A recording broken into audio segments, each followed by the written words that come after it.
So hello everyone, my name is Sargun Singh और आज हम लोग हमारे क्लास 11th के स्नैपशॉट्स के थर्ड चैप्टर रंगाज मैरिज को अच्छे से एनालाइज करेंगे। इसके सारे इंपॉर्टेंट फ्रेजेस और वर्ड्स को समझेंगे और इसे एग्जाम पॉइंट ऑफ व्यू से प्रिपेयर करेंगे। So friends, let's start the chapter with a smile.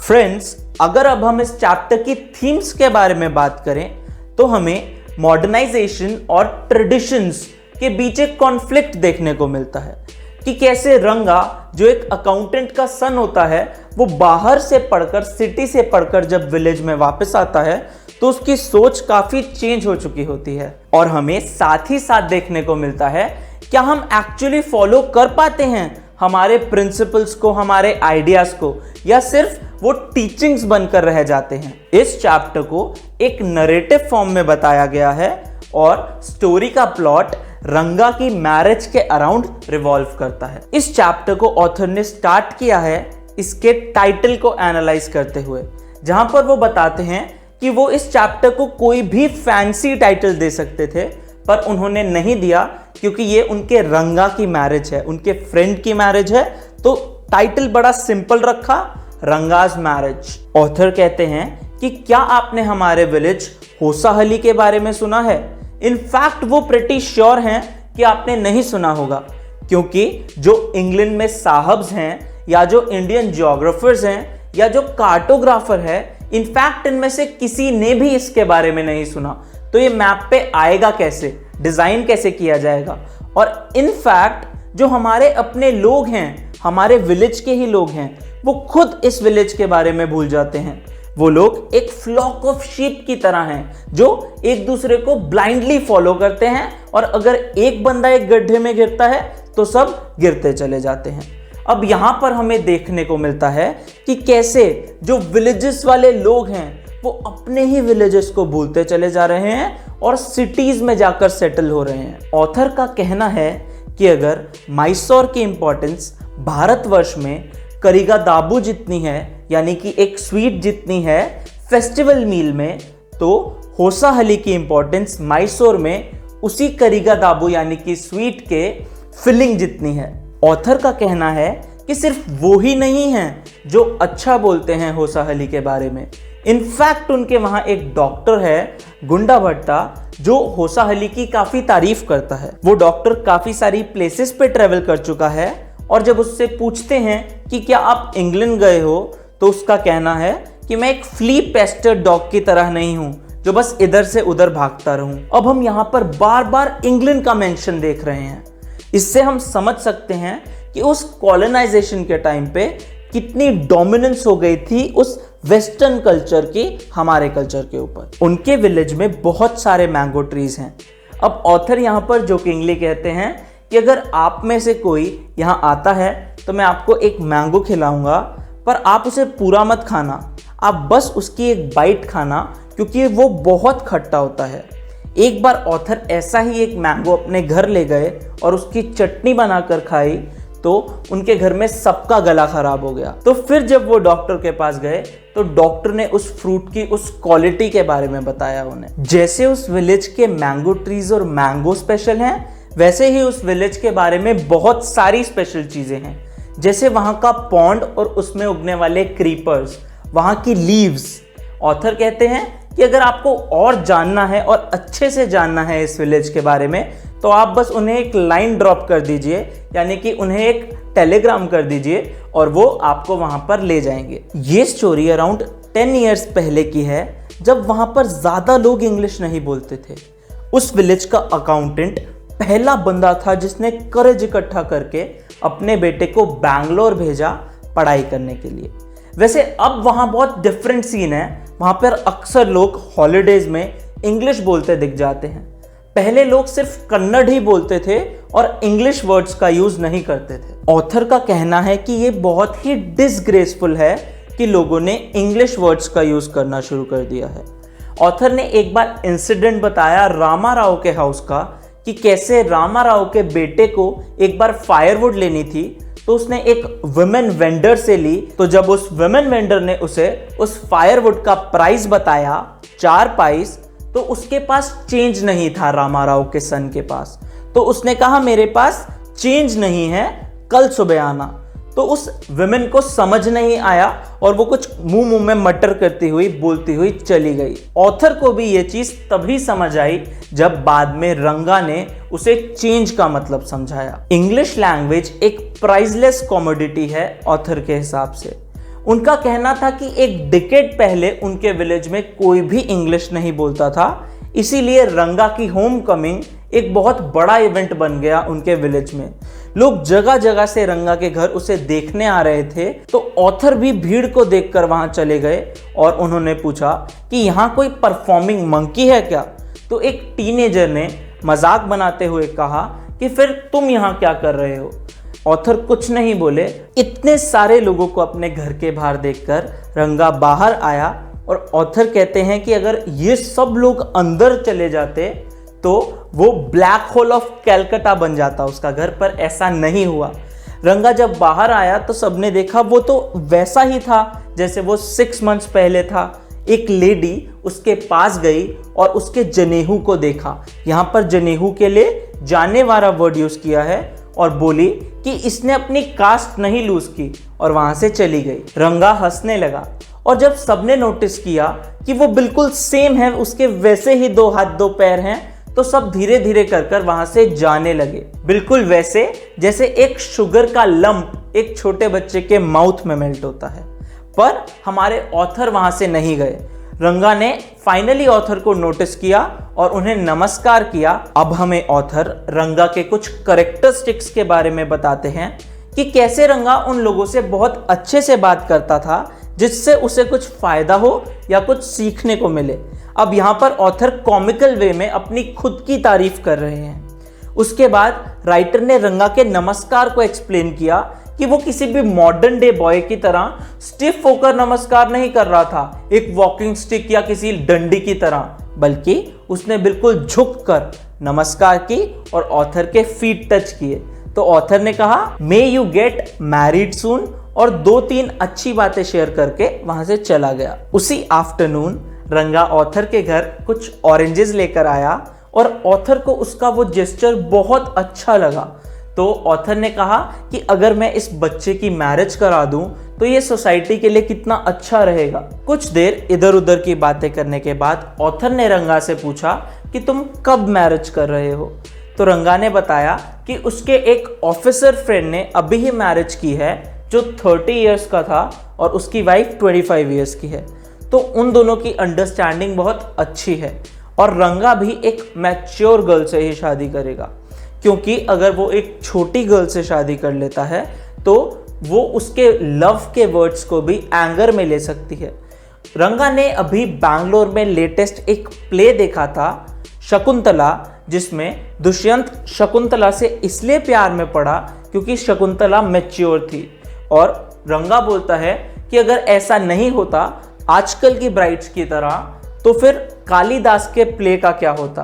रंगा एक बहुत स्ट्रॉन्ग स्टेटमेंट देता है और कहता है कि या तो मैं एक मैच्योर गर्ल से शादी करूंगा या बैचलर रहूंगा। उसके बाद ऑथर और रंगा ने डिस्कस किया कि कोई इमैच्योर गर्ल जिसे अभी अपनी फिंगर्स तक बाइट करनी नहीं आती और उसके चीक की एक साइड मिल्क स्टेन्स हैं और दूसरी साइड वेटनेस है, कैसे अच्छी ब्राइड बन सकती है। ऑथर का कहना था कि कैसे जो एक बहुत अच्छा हस्बैंड बन सकता था उसने बैचलर रहने का डिसाइड किया।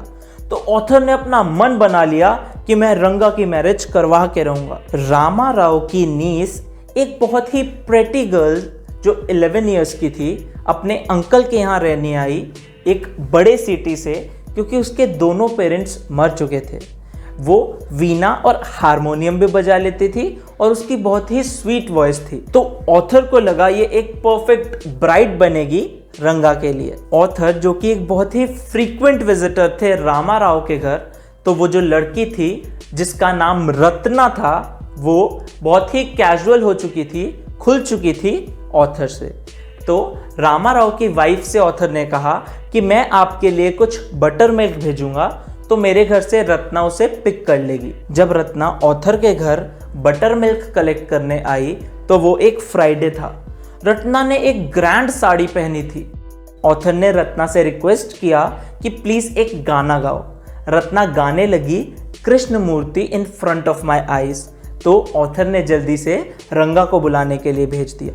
जब रंगा आया और उसने वो ब्यूटीफुल मेलोडियस वॉइस सुनी तो उसे लगा कि ये बस चलती रहे। और जैसे ही रंगा डोर स्टेप पे आया तो जो बाहर से लाइट आ रही थी वो ब्लॉक हो गई और रत्ना को समझ आ गया कोई स्ट्रेंजर है, इसलिए वो एकदम चुप हो गई। जैसे ही सिंगिंग रुकी रंगा एकदम डिसअपॉइंट हो गया और ऑथर ने उसकी डिसअपॉइंटमेंट को ऐसे कंपेयर किया कि अगर आप बेस्ट क्वालिटी मैंगो लो और आप उसकी हर एक चीज को अच्छे से एंजॉय करके खाना चाहो और आप ऐसा कर ही रहे हो कि फर्स्ट बाइट लेने से पहले उस जूसी मैंगो की वो आपके हाथ से गिर जाए।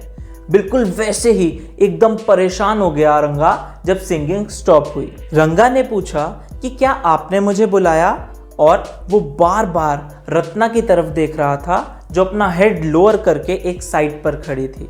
अब एक बार ऑथर ने रंगा को ये करते हुए देख लिया और दोनों का आई कांटेक्ट हुआ तो रंगा एकदम एम्बेरस हो गया और एक लॉन्ग साइलेंस रहा उस रूम में। फिर अचानक से रंगा बोला कि मेरी वजह से शायद सिंगिंग स्टॉप हुई तो मैं यहाँ से चला जाता हूँ।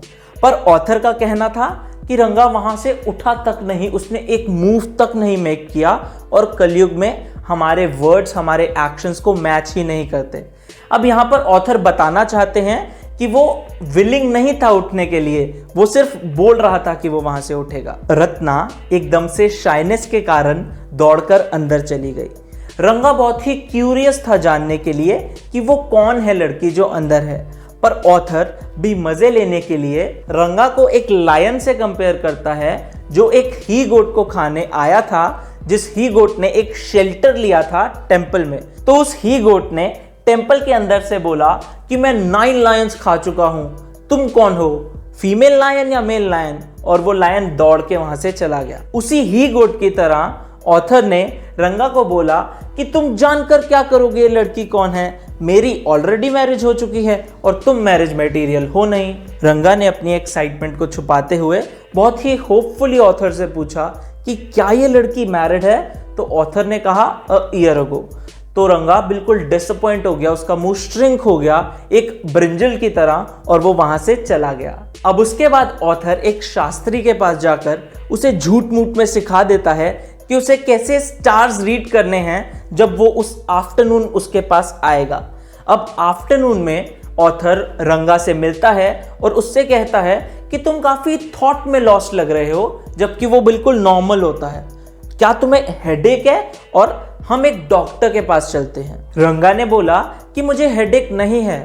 तो ऑथर बोलता है कि मैं भी इस सेम तरीके की चीज से ही गुजर रहा था जब मैं अपने लिए एक लड़की ढूंढ रहा था शादी करने के लिए। तो रंगा एकदम हैरान हो गया। ऑथर ने सजेस्ट किया कि हम लोग शास्त्री के पास जाकर तुम्हारा गुरु और शनि चेक करवाते हैं कि बिल्कुल सही जगह पर है या नहीं। रंगा ने बिना किसी प्रोटेस्ट के ऑथर को अकम्पनी किया शास्त्री तक, जिसने बहुत ही एक्साइटमेंट से उन दोनों को देखकर बोला कि श्यामा, बहुत दिन हो गए तुम्हें नहीं देखा।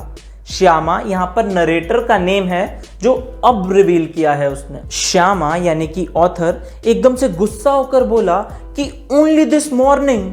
कि शास्त्री ने बात को कवर कर कर बोला कि तुम फ्री हुए और तुम मेरे पास आए। शास्त्री ने रंगा को देखकर कहा कि ओ, हमारे अकाउंटेंट का सन वापस आ गया, और वैसे भी ये बहुत कभी कभी हमारे पास आता है, तो हम इसके लिए क्या कर सकते हैं। ऑथर ने शास्त्री से कहा कि तुम अपना पैराफर्नेलिया निकालो और देखो कि रंगा क्यों परेशान है। तभी उस शास्त्री ने अपना सारा सामान, लीव्स वगैरह निकाली और कहा कि मैं आपको स्टोरी बताता इस एस्ट्रोलॉजी की साइंस की, पर ये कोई हरी कथा नहीं है जिसमें हम स्टोरी के अंदर स्टोरी सुना सकें। अब फिर हमें यहाँ पर ऑथर का एक कॉमिकल वे दिख रहा है राइटिंग का। शास्त्री कुछ कुछ मर्मर करने लगा, अपने लिप्स मूव किए और अपनी फिंगर्स चलाने लगा। उसने रंगा से पूछा कि तुम्हारा स्टार कौन सा है। रंगा को नहीं पता था। शास्त्री ने कहा नेवर माइंड, और वो फिर से कैलकुलेशंस करने लगा और फाइनली बोला इट्स अबाउट अ गर्ल। हमारे ऑथर को बहुत हंसी आ रही थी और वो फाइनली ये सुनकर बर्स्ट आउट हो गया और उसने कहा, देखा मैंने बोला ही था ये लड़की का चक्कर है। फिर से शास्त्री कुछ सोचने लगा और उसने बोला कि उसका नाम क्या है। उसका नाम ओशन से रिलेटेड है। ओशन से रिलेटेड अब क्या हो सकता है? उसने गेस किया कमाला, पक्षी, पर नहीं पर्ल। पर्ल यानी कि रत्ना। रत्ना वो लड़की जो रामा राव के घर आई हुई थी। क्या रंगा के कुछ चांसेस हैं रत्ना के साथ? तो उस शास्त्री ने थोड़ा सा सोचा और बोला हाँ। तभी ऑथर ने बोला कि पर उसकी तो मैरिज हो चुकी है। तो फिर शास्त्री बोला, मैंने तो आपको वही बताया जो हमारे शास्त्राज ने इंडिकेट किया। रंगा एकदम डिसअपॉइंट हो गया। उसके बाद ऑथर और रंगा जब रामा राव के घर के बाहर से जा रहे थे तो ऑथर रामा राव के घर में गया अकेले, और जब बाहर आया तो रंगा को बताया कि अरे ये जो गर्ल है रत्ना, ये तो मैरिड नहीं है। मुझे किसी ने मिस इन्फॉर्म किया और शास्त्राज में बहुत पावर है, उसने गेस कर लिया। उसके बाद ऑथर ने रंगा से पूछा कि क्या शास्त्राज सही कह रहे हैं? तुम स्वेयर करके कसम खा के बताओ कि क्या तुम इस लड़की रत्ना के बारे में सोच रहे थे? रंगा ने एडमिट कर लिया और कहा कि हाँ, इन शास्त्राज में बहुत पावर है और मैं इसी लड़की के बारे में सोच रहा था। उस शाम जब ऑथर शास्त्री के पास गया तो उसने उससे कहा मजाक बनाते हुए कि तुमने वर्ड बाय वर्ड रिपीट कर दिया जो मैंने तुमसे कहा था। कितना मार्वलस शास्त्र है तुम्हारा। तो शास्त्री को ये पसंद नहीं आया और वो थोड़ा सा डिसअपॉइंट, थोड़ा सा गुस्सा हो गया और शास्त्री ने कहा कि तुमने सिर्फ मुझे हिंट्स दिए थे जिस पे मैंने खुद डेवलप किया, और वैसे भी ये हमारा शास्त्र खुद ही फाइंड कर लेता। उसके बाद ऑथर सीन स्किप कर देते हैं और एकदम से कुछ साल बाद चले जाते हैं जब रंगा उन्हें डिनर पे इनवाइट करने आता है। तो वो पूछते हैं तुम किस ओकेजन के लिए बुला रहे हो? तो वो बताता है कि श्यामा यानी कि रंगा और रत्ना का बेटा अब 3 इयर्स का हो चुका है। ऑथर ने कहा, श्यामा ये नाम मुझे पसंद नहीं आया।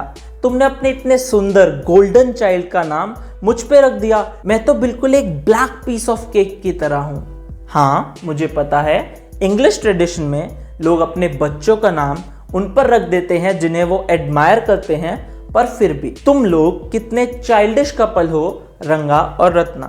फिर ऑथर ने रंगा से पूछा कि तुम्हारी वाइफ रत्ना 8 मंथ्स प्रेग्नेंट है, तो डिनर के लिए या इन जनरल भी हेल्प कराने के लिए कौन आया है? तो रंगा ने बोला कि मेरी सिस्टर आई है हेल्प करवाने के लिए। उसके बाद जब ऑथर डिनर पे गया तो श्यामा यानी कि रंगा और रत्ना का बच्चा 3 इयर्स का दौड़ते हुए राइटर के पास आया और उसके फीट को पकड़ लिया। तो राइटर ने श्यामा को एक रिंग दी हाथ में और यहीं पे स्टोरी खत्म होती है। सो फ्रेंड्स, अगर आपको ये वीडियो इंफॉर्मेटिव लगी तो please hit the like button, subscribe to my channel और इसी तरीके की वीडियोस मैं लाता रहूंगा। Thank you everyone for being such a beautiful and patient audience.